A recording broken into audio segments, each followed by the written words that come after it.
Hi, my YouTuber friends, it's Scar Punk. Get it? Scar Punk. Oi, oi, oi! All you punks! Yes, just being an idiot. I came from work, I did my wonderful day. It's been a nice day today. Beautiful day, so I parked my other vehicle and got my van and I'm in the parking lot. What's over there? What's the road over there? Whole Foods is over there. You got Whole Food. Pardon, Whole Foods and a couple other stores. Yes, I want to talk about the van life again. Is van life more? What do you guys think? I did a short on this a while back, and I was saying to myself, let me ask you guys: do you guys think this van life or alternative living is a trend, a fashion, a trend, a survival, or nomadic lifestyle? Or what? It could be all. It could be all three. And this is just my opinion anyway. I just want to talk about that. This is just my opinion, and as more and more people doing this lifestyle and picking this lifestyle more and more, it feels, when you watch it on YouTube and stuff like that, it seems crowded. It's getting crowded and crowded. But I don't kind of think it's getting crowded 100%, because the way people talk about van life as if it just started and someone started it and everybody's jumping on bandwagon. But let's talk about the wagon, not the bandwagon. Yes, the wagon. This has been going on for years. This van life thing has been going on for hundreds of years. Of course, people can say Scarpunk, they never had vans hundreds of years ago. No, they didn't. But they had wagons. You see where I'm going? You see where I'm going? You see where I'm going? Yeah, they have wagons.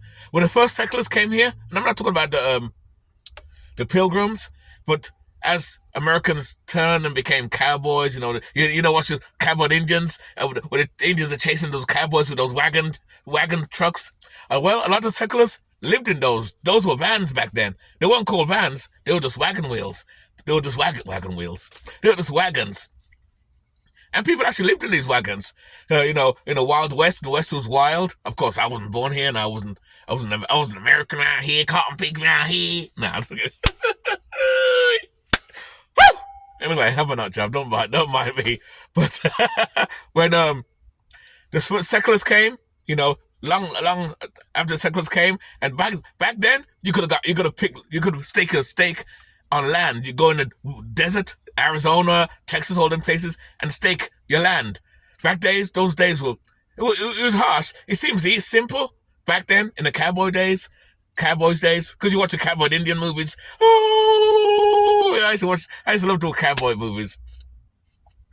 And those wagons, people lived at those wagons too. They stake a piece of land, like say here, they stake a piece of land, and they stake the wagon, and they put the wagon there, build a little tent, and they lived in a wagon. Those were vans. So technically, you could say those were van dwellers. Those were the first van dwellers. And then you have the ones back in England and in Europe, gypsies, who also did it.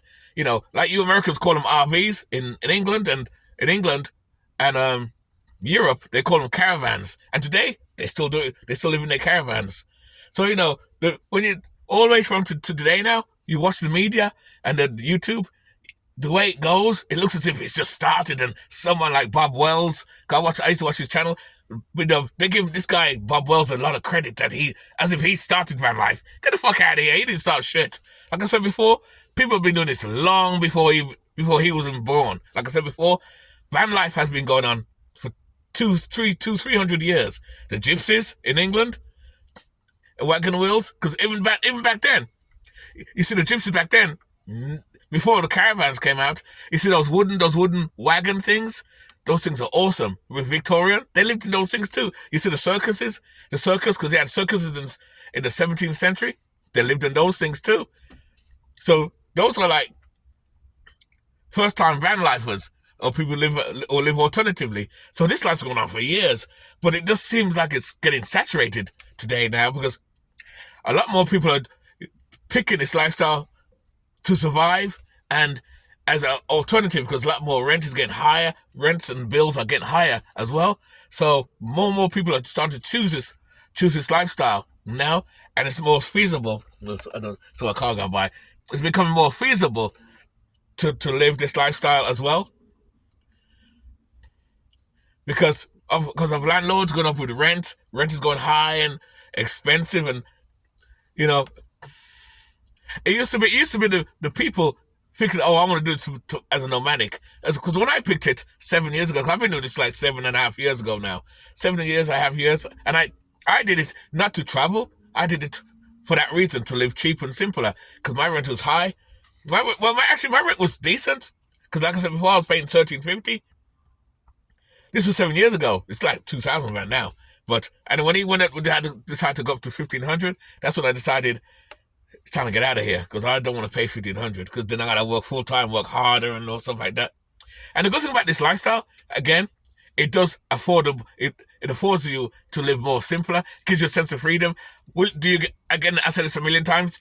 Will you get away from the matrix? No, you'll never get away from the matrix. In the West, where it's America or Europe or somewhere, you'll never get away from the West. Even when people say they live nomadic, but it does give you a sense of freedom, sort of thing. Just like money. People say, oh, if I'm rich, will money make you happy? No, but it can give you a sense of freedom, sort of thing. It's kind of like van life. It's like alternative living, same thing. It's not free, but it's a lot cheaper still.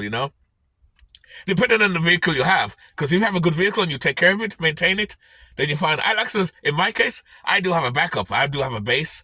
When I tell people, and I always tell people that too, when living this lifestyle, have a base of some kind or something to back up, something to fall back on. Because at some point, this is going to break down. This is broke down already. Since I just was like, how long had this man? For a while. About 2 years. Yeah, about a year and a half, 2 years. 2 years, yeah. 2 years, and I put a new transmission. Well, the lady warned me that I'm gonna need a transmission anyway, so I knew that anyway going in to buy this van. But since I did that, van runs great, and I work. I have a regular job too. I work and I put money away. And I save for a rainy day, and I save for put months. I'm very good with money too, and that's another thing too. Depending on how you live this lifestyle, you gotta know how to put money. You gotta be good with money too, because it does. I always say this too. It doesn't really matter if you're bad with your money. It doesn't matter how you downsize. It's still gonna be expensive. It's still gonna add up expensive because you may save. I save $500 with that rent now, so that $500 extra in my pocket.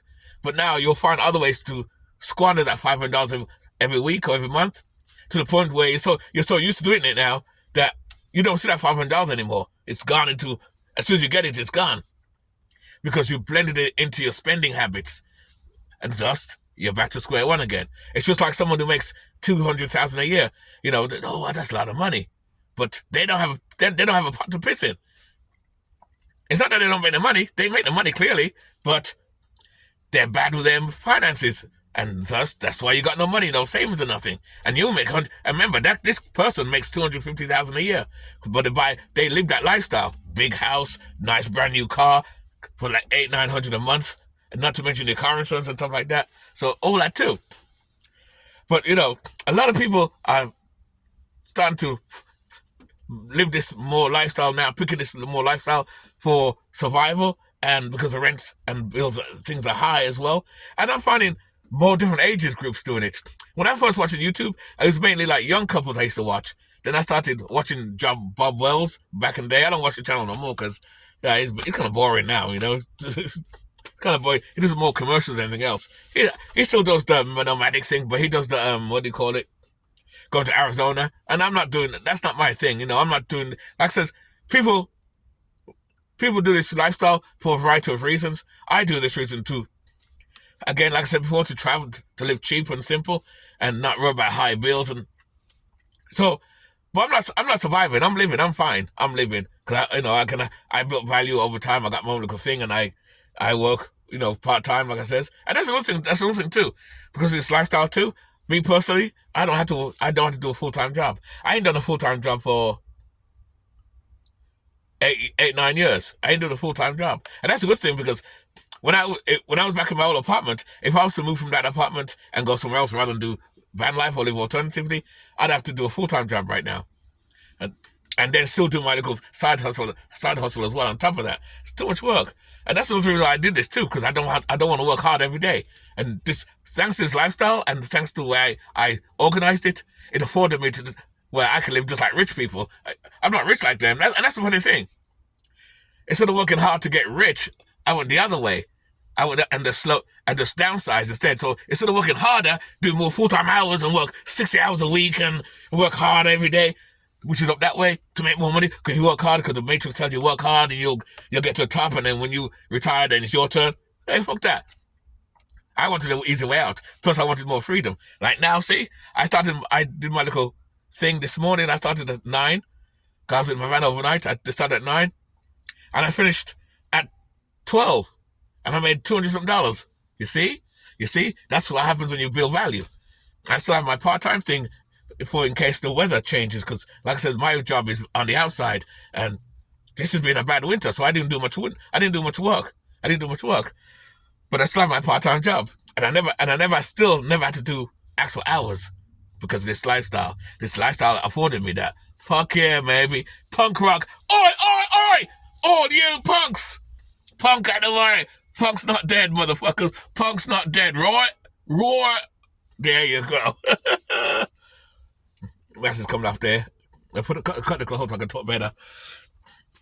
But like I said, though, a lot of people though are starting to do this more for survival as well. And I'm starting to see different ages are doing it. People retiring as well are doing it too.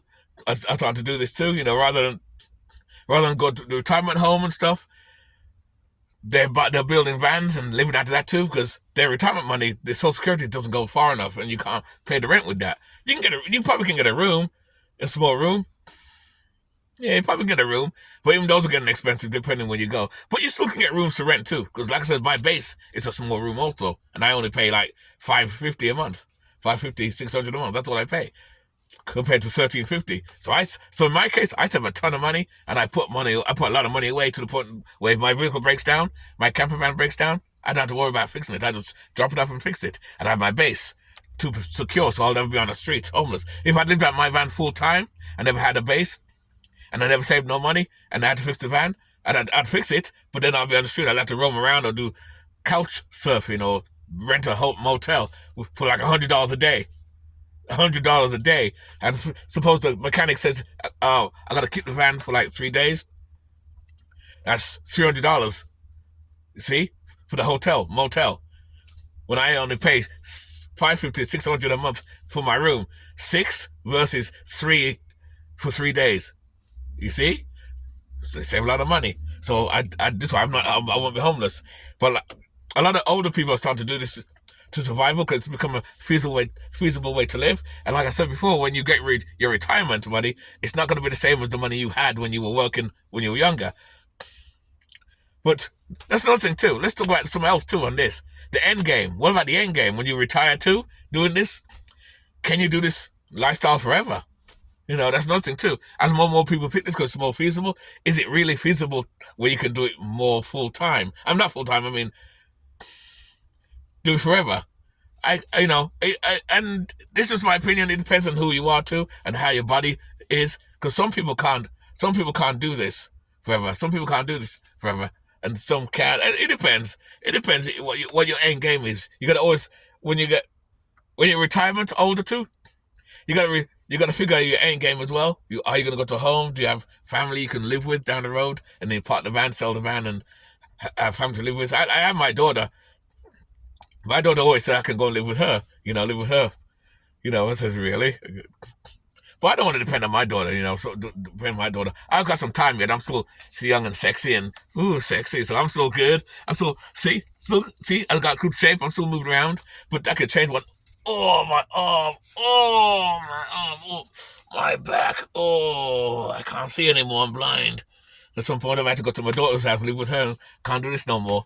But, I always tell people too, even when living this lifestyle, you got to think of an end game as well. Can you do this forever too? I don't know. Like I said, like in my case, I have best of both worlds, so I'm fine now. But at some point, I'm going to have to retire from this too. So I know my Social Security and the job I get, the job I'm doing too, I get a pension too, because I'm in a union, so I'm lucky. That helps a lot too. Because a lot of jobs, for Walmart and stuff, they don't have no, how can I put it? They don't have no unions. And there's no unions, meaning no pensions. When you do a job where there's unions in there, the chances are you can get a pension. But most companies not paying pensions now as well. So you got to live off your social security alone. So it may be a bit harder for older people to just live off your social security.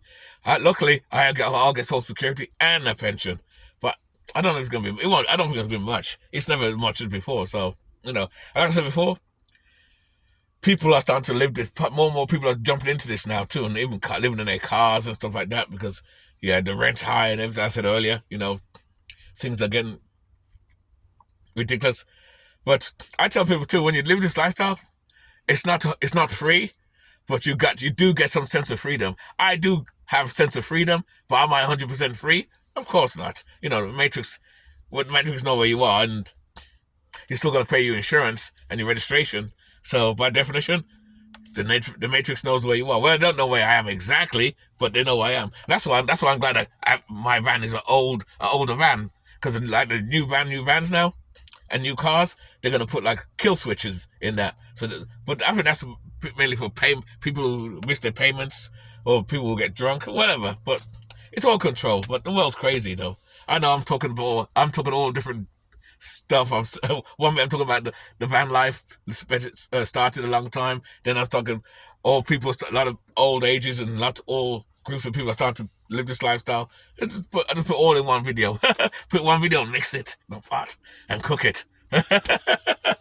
I'm crazy. I know. I'm not job. But that's about it though. Anyway, let me see it. It's like 16 minutes. It's been going a long time anyway. I don't know. I ain't gonna get some to eat. Go to the store and pick up some. I may get some fish and chips. Where I am, there's a place that sells fish and chips. It's not real English fish and chips. It's a Yankee version. It's a Yankee version of fish and chips. It's not real fish and chips. So I don't know if Yanks can make fish and chips in this country anyway.